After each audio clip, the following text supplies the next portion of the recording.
Suman TV చూస్తున్నటువంటి ప్రేక్షకులకి నా యొక్క హృదయపూర్వక నమస్సుమాంజలు. నేను డాక్టర్ డి బాలకృష్ణ, ఆయుర్వేద వైద్యరత్న శ్రీ కౌశిక్ మల్టీథెరపీ హాస్పిటల్ దిల్సుఖ్నగర్ నుంచి మాట్లాడుతున్నాను. చాలామంది చాలా కాలంగా చాలా వ్యక్తులు వయసుతో నిమిత్తం లేకుండా, చిన్న పెద్ద భేదం లేకుండా, స్త్రీ పురుష భేదం అనేది లేకుండా చాలామంది నిద్ర సమస్యతో, నిద్ర లేమి సమస్యతో బాధపడుతున్నారు. బట్టతల ఇప్పుడు సమస్య కాదు. ఎటువంటి నొప్పి లేకుండా శ్రీరూప్ కాస్మెటిక్ క్లినిక్ లో హెయిర్ ట్రాన్స్ప్లాంటేషన్. ఇన్సోమినియా అంటారు. ఇలాంటి సమస్యలకి ఎలా చెక్ పెట్టాలి, ఇలాంటి సమస్యలు వస్తే ఇంకెలాంటి వ్యాధులకు దారితీస్తుంది ముందు తెలుసుకుందాం. ఇలా నిద్రలేమి సమస్యతో బాధపడుతున్నవారు రోజంతా ఎలాంటి పని చేయలేకపోతారు, చేస్తున్న పని అందు ఏకాగ్రత నిలపలేకపోతారు, కాన్సన్ట్రేషన్ దెబ్బతింటుంది, అలాగే లేజీనెస్ వస్తుంది. దానివల్ల టెన్షన్స్ రావడం, స్ట్రెస్కు గురి కావడం, చేస్తున్న పనిలో ఏకాగ్రత లోపించి సరైనటువంటి రిజల్ట్స్ రాకపోవడం, దానివల్ల మనం చేసే పదార్థం కానీ పని కానీ ఏదైనా కూడా నాణ్యత కోల్పోతుంది. నాణ్యత కోల్పోవడం వల్ల మనకి సరైనటువంటి సమాచారం అందదు, సరైనటువంటి పని కాదు. వస్తువు తయారు చేయడంలో తప్పుగా వస్తువు తయారవుతుంది. ఏదైనా సమాచారం ఇవ్వడంలో సమాచార లోపం జరుగుతుంది. ఏది ఏమైనా ఇద్దమైనటువంటి పనుల వల్ల సంపూర్ణమైనటువంటి రిజల్ట్స్ రాకుండా పోతాయి. కాబట్టి నిద్రలేమితో చాలా రకాల సమస్యలు ఎదురవుతున్నాయి.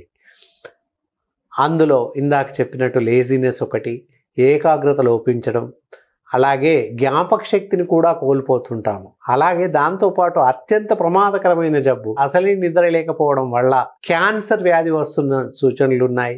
ఈ మధ్య కాలంలో చాలా రకాల అధ్యయనాల్లో పేర్కొనడం జరిగింది. కాబట్టి ప్రతి మనిషికి తప్పకుండా ప్రతి మనిషి 8 గంటలు నిద్రించాలి. తక్కువ ఎలా వీలు కాని పరిస్థితుల్లో 5 గంటలైనా నిద్రపోతే చాలా మంచిది. లేనట్లయితే చాలా రకాల అనారోగ్యాలను కొని తెచ్చుకున్నట్లు అవుతుంది.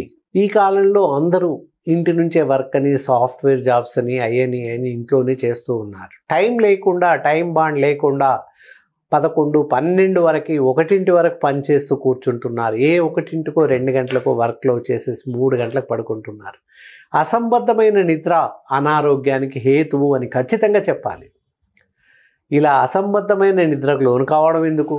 అనారోగ్య లక్షణాలను, అనారోగ్యాన్ని కొని తెచ్చుకోవడం ఎందుకు? అందుకని తప్పకుండా నిద్ర అనేది ప్రతి మానవుడు నిద్రించాలి. మానవునికి నిద్రే వరం అని చెప్పేసి కూడా అనుకుంటాం. నిద్రలో శారీరక అలసట, మానసిక అలసట, మానసిక ప్రశాంతత లభిస్తుంది. కాబట్టి మానవుడు తప్పకుండా 8 గంటలు తప్పకుండా నిద్రించాలి. అలా వీలు కాదు కనీసం 5 గంటలైనా తప్పకుండా నిద్రపోవాల్సిన పరిస్థితి ఉంది. అలా చేస్తే కానీ మనం చేసే పనులలో ఏకాగ్రత లోపించకుండా ఉంటుంది. మరి మనం ఎన్ని ప్రయత్నాలు చేసినా, ఏం చేసినా నిద్ర రావడం లేదు. కొందరికి సమయం ఉన్నప్పటికీ నిద్ర అనేది లేకుండా పోతుంది. అది ఎందువల్ల? ఇతరత్ర కారణాలు ఏంటి? ఏం చేస్తే నిద్ర వస్తుంది? రాకుండా పోవడానికి కారణాలు ఏంటి? ఫస్ట్ తెలుసుకుందాం. అర్ధరాత్రి వరకు, అపరాత్రి వరకు ఫోన్లు చూస్తూ కూర్చోవడం, లేదా టీవీలు చూస్తూ కూర్చోవడం, ఇలాంటివి చేయడం వల్ల నిద్ర లోపిస్తుంది. అది మనం చేసుకున్నటువంటి చెరుపు. కాబట్టి టీవీలు చూడడం కానీ, ఫోన్ వింటూ ఫోన్ చూస్తూ పడుకోవడం కానీ పూర్తిగా మానివేయాలి. అలాగే నిద్రకు ఉపక్రమించే ముందు హార్డ్ డైట్ చేయకూడదు. మద్యపానాన్ని పూర్తిగా మానివేయాలి. ఇలాంటివన్నీ కొన్ని ఆహారంలో జాగ్రత్తలు తీసుకున్నట్లయితే కొంతవరకు నిద్ర సమయానుకూలంగా వచ్చే అవకాశం ఉంటుంది. మనగా చేసుకున్నటువంటి తప్పిదాలు మన చేతుల్లోనే ఉంటాయి కనుక వాటిని మానివేయడం ఎంతైనా శ్రేయస్కరం. ఇక అసలు మన నిద్ర విషయానికి వస్తే మనం ఏం చేస్తే నిద్ర వస్తుంది? అసలు ఎన్ని చేసినా నిద్ర రాని వాళ్ళు ఎంతోమంది ఉంటారు. నిద్ర కోసమని రకరకాల యోగాలు వేయడం, వాకింగ్ చేయడం, ఇతరత్ర ఎన్నెన్నో ప్రయత్నాలు చేస్తూనే ఉంటారు. బయట డాక్టర్స్ దగ్గరికి వెళ్ళడం, హాస్పిటల్స్ సందర్శించడం, ఎన్నెన్నో మందులు వాడుతూ ఉంటారు. ఎన్ని చేసినప్పటికీ నిద్ర రావడం లేదు అని చాలామంది బాధపడుతుంటారు. మరి అలా బాధపడే వాళ్ళకి వాళ్ళ బాధ నుంచి విముక్తి చేయడం కోసమే మేము ముందుకు ఒక అద్భుతమైనటువంటి ఇంటిలో తయారు చేసుకునేటువంటి ఆహార పదార్థాల్లో తో తయారు చేసుకునేటటువంటి ఔషధాన్ని మీకు చూపిస్తాను. ఏంటంటే ముందుగా మనం ఇలా హల్దీ పసుపు, వంట పసుపు అంటారు, చూస్తున్నారు కదా, వంటలో వాడేటటువంటి పసుపు తీసుకోవాలి. అలాగే ఒక బౌల్లో పాలు తీసేసుకోవాలి. ప్రశస్తమైన మామూలు పాలు ఉంటాయి కదా, ఆ పాలను తీసుకోవాలి.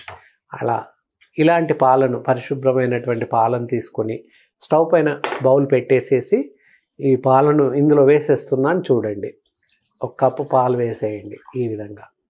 ఓకే, అలాగే దీనిలో ఈ పసుపు వేసేయండి. ఒక 2 చిటికెల పసుపు వేయాలి, పూర్తి కాదు, 2 చిటికెలు వేస్తే చాలు. ఇది వేసేసి బాగా మరిగించాలి. ఇప్పుడు స్టవ్ ఆన్ చేస్తున్నాము. దెన్ పాలు వేసేసాను. ఇందాకే 2 చిటికెల పసుపు వేసాము. ఇంకా పాలు మరుగుతూ ఉంటాయి. పూర్తిగా మనం తాగే విధంగా పూర్తిగా మరిగిన తర్వాత ఇందులో కాస్త శర్కర వేసేసుకొని తాగితే సరిపోతుంది. ముందైతే మరుగుతూ ఉంది, చూద్దాం. పాలల్లో ఏంటంటే మంచి vitamin A, vitamin B, B1, B6, B12, iron ఇలాంటి ఖనిజ లవణాలు పూర్తిగా పాలల్లో ఉంటాయి. వీటి వల్ల చాలా రకాల లాభాలు మన శరీరానికి చేకూరుతాయి. అలాగే పసుపు ఏదైతే ఉందో, హల్దీ, ఈ 2 కలవడం వల్ల మన శరీరానికి ఎంతో దోహదకారిగా పనిచేస్తాయి. దాదాపుగా పాలు పూర్తిగా మరగడానికి వచ్చేసినాయి. పాలు పసుపు పూర్తిగా మరిగాయి. మనం తాగే అంత వేడి, అంటే టీ లాగా మరిగించాలి పూర్తిగా.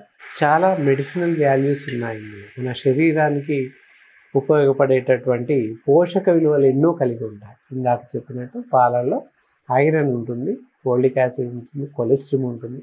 ఇలా మన శరీరానికి మేలు చేసేటటువంటి ఖనిజ లవణాలు, ఐరన్, ఇవన్నీ పాలలో సమృద్ధిగా ఉంటాయి. కాబట్టి పాల వల్ల శరీరానికి చాలా మేలు జరుగుతుంది. అలాగే హల్దీ, పసుపు అని చెప్పుకున్నాను ఇందాక. ఈ పసుపులో కూడా ఇది యాంటీబయాటిక్గా పనిచేస్తుంది. అంతేకాకుండా ఇంటర్నల్గా మనకి ఏమైనా బ్లీడ్స్ అలాంటివి ఉంటే కూడా విష పదార్థాలని బయటకు వెలువస్తుంది. కాబట్టి ఇలాంటి పసుపు పాలల్లో కలిపి తీసుకుంటాం కనుక చాలా ఔషధంగా పనిచేస్తుంది. మనకేంటి నిద్ర రాకపోవడానికి కారణం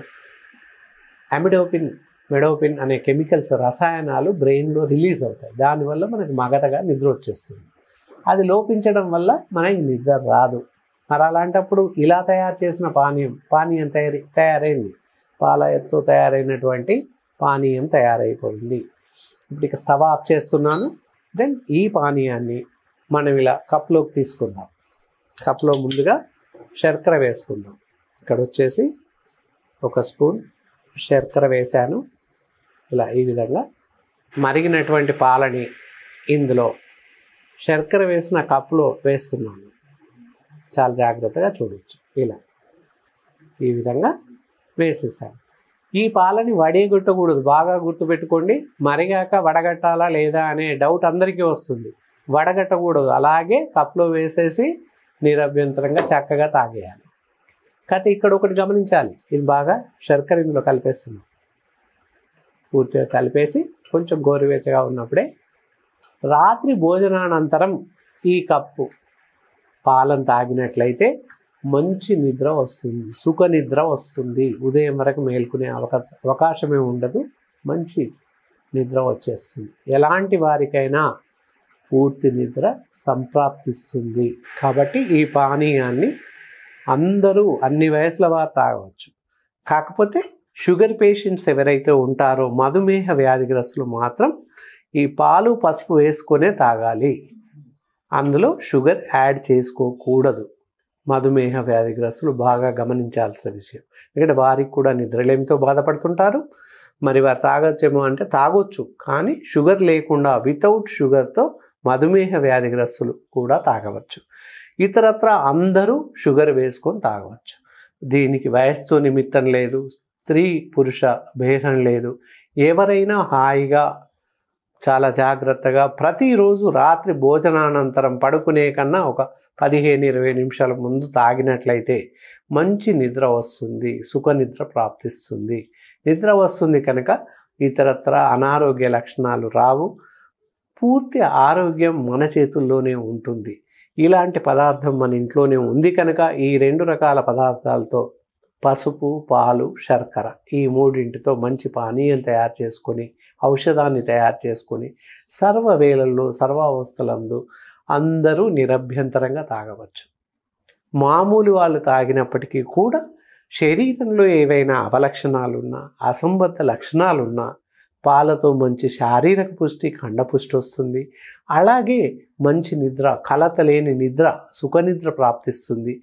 అలాగే పసుపు ఇందులో వేస్తున్నాం కనుక విష పదార్థాలు ఒంట్లో ఏవైనా ఉన్నట్లయితే బయటకు పంపిస్తుంది. కాబట్టి ఎవరైనా నిద్రలేమి వాళ్ళే కాకుండా సాధారణ వ్యక్తులు కూడా ప్రతిరోజు ఈ పానీయాన్ని సేవించవచ్చు. అందరూ సేవించి జాగ్రత్తగా నిద్రలేమి బాధతో బాధపడుతున్న వారు ముఖ్యంగా వాడి మీ నిద్రలేమి బాధ నుండి బయటపడతారని ఆశిస్తూ ఈ కార్యక్రమాన్ని ముగిస్తున్నాను. సెలవు.